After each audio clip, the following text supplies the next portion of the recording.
السلام عليكم ورحمة الله وبركاته. أهلا بيكم حبايبي في فيديو جديد من مطبخ سهام صبحي. يا رب تكونوا بخير. كل سنة وانتم طيبين. النهارده هعمل الحمصيه بطريقه حلوه جدا. لو أول مرة تشوف قناتي ندوس زر الاشتراك ونفعل الجرس عشان يوصل لكم كل جديد، وريكم في الكومنتات وما تنسوش في اللايك. ويلا بينا نشوف الطريقة على طول. هنسمي الله. واول حاجه معايا نص كيلو حمص، دي اكياس بتتباع في المقله. برضو لازم ننقيها، شوف فيها حمصايه ناشفه اي حاجه لازم اشيلها. اول حاجه لازم تحضريها قبل ما تبداي في حلاوه المولد، انك تكوني دهنه الصاج بتاعك بالزيت.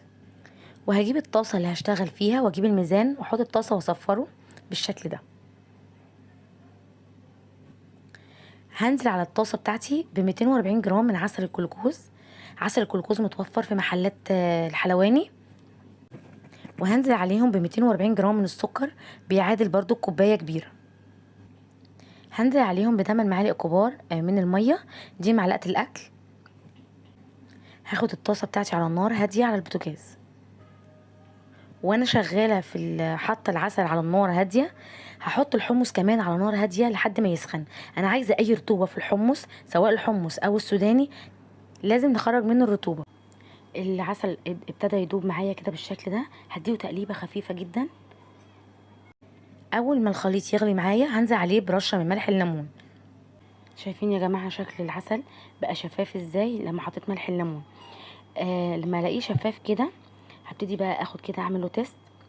هجيب بوله فيها ميه ساقعه، ميه لازم تكون ميه ساقعه عشان تخلي العسل يجمد معايا بسرعه. وهبتدي اجرب فيه العسل بتاعي. هبتدي اجمع كده العسل اللي في البوله من تحت. اول ما الاقيه اتجمع معايا وعامل معايا كوره كده شفافه، خلاص كده وبتمط معايا مش بتلزق، يبقى كده العسل بتاعي مظبوط. هروح ضايفه على طول ربع معلقه صغيره من كربونات الصوديوم اللي هي الكربوناتو، وهقلبه كويس جدا. اول ما يعمل معايا فوم كده هقفل بسرعه عليه وهضيفه بسرعه على الحمص الساخن، وهقلب بسرعه.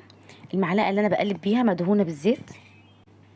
اول ما تتجمع معايا كده على طول بسرعه على الصاج، وهنزل فيها وابتدي افرد فيها. الصاج زي ما قلنا مدهون بالزيت، السكينه اللي هقطع بيها هتكون مدهونه بالزيت، اي حاجه هستخدمها تكون مدهونه بالزيت.